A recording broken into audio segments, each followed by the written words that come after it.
It's rough. I think the Azir. I mean, it's just two sides of the same coin. Right? It's the same exact same champ. Just less rage. Yeah, I think both champions suffer from the weakness that they can be set up on by LeBlanc in the chain setup early, and Vi can potentially find some ganks onto the Azir. Down here, but they're going to continue on because jungle camps are now spawned and Juhan is zoned out a little bit as SK might have to think about this a little bit more. Jackie's is coming in. There's a flash away from Luon.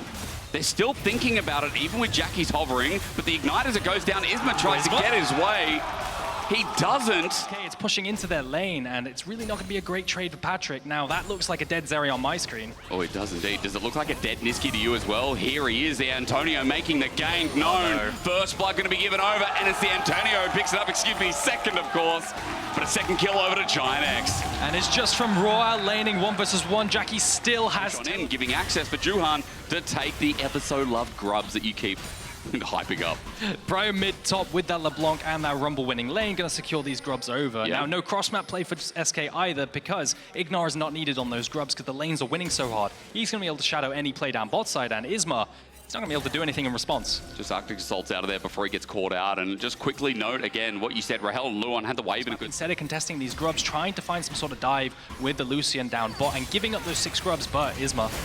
He's going to turn this into engage, actually, as well. Embraces the chains as he goes golden, at least with the ultimate coming through. There's a return from Juhan. Isma dies. Niski doesn't have enough damage. It's an Azir in the early game with Mercs and a recurve bow. He gets charmed up, and Luon's ulti at max range won't hit Juhan anyway. Jackie's hits from range himself as Rahel. Now that's the damage that SK needed. He can't actually move second. So Lucian makes it first, Rahel, and he finds the one shot, and exactly the person you want the gold to get the gold. Gets the gold. Did Ignar flash like next to the spot and just got aqua prison? I think he did. That wasn't the best flash, and Luon just gets a free Q. Yeah. And with that kill as well going on to Rahel, I mean, it's looking great. SK as well denying the 6 grubs. 3 apiece now. I think you were saying this morning it's rare to see that as GiantX is going to teleport down bot. But this is for the Antonio to try and find something with a wave pushing in. This should be a dead irrelevant on my screen. He can get dove and read over and read over if he wants to. Lightning charge from Patrick at least helps out. The all out there to buy space, but the Antonio flashes away before he takes an extra turret shot, picks up a second. Couldn't. I mean, I'm saying the Antonio because he's got his ult and he's level 11 here. Irrelevant as he walks up with his ulti in hand, won't have the same impact, and Smite secures the Herald as they look for the charge. A one-man ulti gets knocked up. Juhan in return finds one, but a lot burned here from picked up by Jackie's, who we know is going to sit in the side lane. Maybe he doesn't lead to first turret blood. We thought it could, and Jackie's there. It's really nice. I mean, again, first turret blood does go over to SK, so they catch up in gold a bit, but Jackie's now trades in the side lane, and so this Herald gonna secure them prio into the river as well as a charge onto mid lane turret. That could convert into third dragon here. Oh, it converts into a fight instead. Ignar steps up, he's dead. What a bubble. The setup from Luon, and the counterplay massive is flashing forward for Isma to get the flail out, and Jackie's to source luckily, but GiantX have lost a member again, and stepping forward, Juhan is caught out. He flashes but gets shuffled all the same. Niski is as smooth as you'd like, and the equalizer coming out later. But yeah, that's third dragon denied from the side of SK, and you could see the item discrepancy, right? 2 items for the Lucian, and not quite the same. It's okay. Last time I was allowed the teleprompter, I drew a smiley face, and ever since I have been distanced from it. Mid turret opens up as well. GiantX back towards about 1,000 for now. Antonio, all timing is great. Niski gets flashed on and solo kill. Okay, Antonio. It's exactly what they're going to do. But you can see Azir, I just don't think Niski can match side lane at the moment. Doesn't look like it has. No dragon up here on the bottom side of the map, and remember, it's just Baron sitting there, so SK on the right side for now. Culling going to come through. Juhan interrupts it though. Equalizer layer down perfectly. Patrick ultis over the side. Luon zones him out though, and Irrelevant hasn't died yet as Patrick has to flash on out of there. No kill has been achieved apart from Juhan dropping on down. SK sit as 5, and as low as it is, they still stand strong. Giga Antonio isn't enough. They tried to layer the Rumble on top of the Vial and the Rakanal as well, thinking that using this Lucian to try and set themselves up for the Dragon stacking. They see him. TP, yeah, they do indeed. Niski spots him. The Antonio came in a bit early. He equalizes. Juhan trying to recover as well, but Rahel still isn't dead. They're using everything to kill him, and Jackie's finally completes the task, but SK are running forward with all their might, and Isma cannot be stopped, especially with a strange feathery man. Ignar chased to his death, and even though... Regardless though, Dragon going to be over to SK, and Another winning fight. You just feel like SK in this mid game are getting the better of them. Take a look at this. For a while. No Dragon for a while means all attention turns up towards the north. Niski ulties up, and it's Patrick caught out only the tip of the trade to at least get some gold back. But Baron and a pick on Patrick. His first death in the game. A small opening, and SK exploited. This is always the cope trade that you make. You always say, guys, let's take it as much as possible. They could even drop Equalizer down on the wave to defend it as well. But you just give up everything versus this one. Oh, Look, no. I thought he was the one TPing. It's absolutely wrong from me. Teleport burn in front of their face. GiantX, if that's Sven, it's over.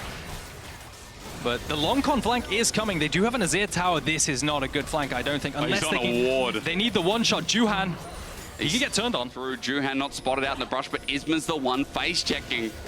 This Porky Pig doesn't care. The knockup comes through, though, from Ignar, but going golden, they buy some time. It's onto Irrelevant, too. Happy to buy it out. The Equalizer and the choke is still good. Niski's ulti is not, and over the wall, Antonio is cooking him alive. Niski still burning for his death. It somehow works for GiantX, and Niski just has to get on out. Jackie's looking for the chasers. Irrelevant now stuck in the middle.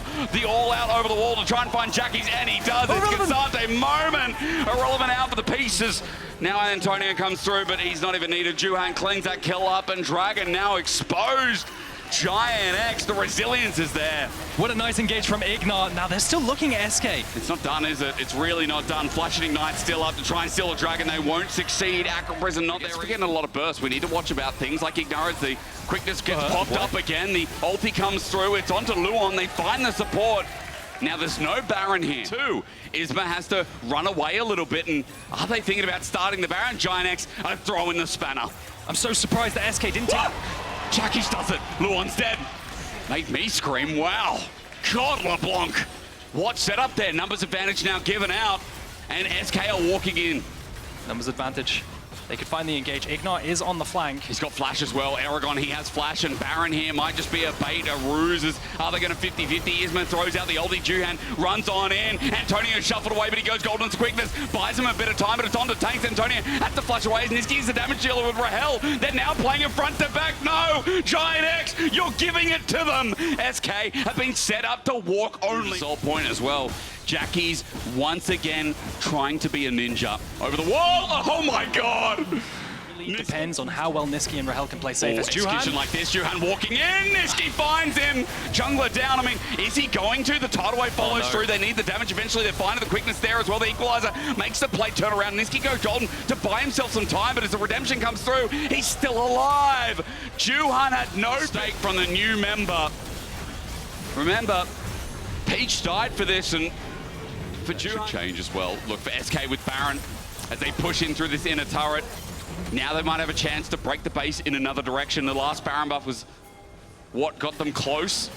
This should do the job with Niski's damage and conversion on turrets. Absolutely massive. And Jackie's, as he comes over the wall, he can only find Irrelevant, which does nothing. Yeah, only going to break the K-Nick as the flank comes in from Juhan. Now, does he pull the trigger? I don't think it's possible. Rahel runs into him. That Lucian can't find it, and look at the sustain with Bloodthirster and a fish as your support. It's easy as that, and Niski flies on in. The quickness is there. Ignar tries to buy time himself, but Niski going golden on an Equalizer has to flash away. The ulti thrown out from Isma as well as Jackie still finds a kill. The flank is there from Juhan as well, buying time as Niski goes on in, re-engages but doesn't find the kill. GiantX defends successfully. Bottom side of Rahel is running forward. Culling comes through, but the angle's all wrong. Ignar gets on out as Isma thinks about going over the wall. Jackie's runs in, but he can't deny it. Anything he wants. I think this might be rough. This might be a really tough base defense. Okay, let's see how they handle it. There you go, Hexed Exalt chains through Juhan's damage, and the poke from Rahel was too much. Now onto the Nexus turret. He steps forward with a rapid fire cannon, and for SK it's been so hard done as Ignar tries for the miracle flank, but now onto the tank. It means nothing. At least Luon dies though, giving GiantX another window to shine. Jackie's at half HP, threatens the advancement as Niski tries to stand his ground, with SK now looking for another way. The flank on the side. The Nami is down, so no bonus damage for Rahel But he here. has The no peel. equalizer. He's in the heat zone. I mean, he's in the danger zone. Juhan is looking for a target over the wall. Patrick is there as well. Relevant doesn't care. The Antonio is running into Isma. He goes golden, which is great. Irrelevant, though. Drags over Patrick. And Kasante almost does it. But meanwhile, Zignat jumps on in. The problem is that Niski is still alive. Rahel is still alive. And SK's chances at 3-0 are still pretty much alive. And it's just too much. The scaling in the front to back is just too much. They had such a nice fight with the Charm dragging Nami over the equalizer, but even 4 versus 5 versus this Soul is too much. And we've got to start bringing the discussion to light. The new bot lane of SK. How far can it take them? That's 3-0 on the first week of the LEC. SK are playing their damn heart out. And I think I'm just going to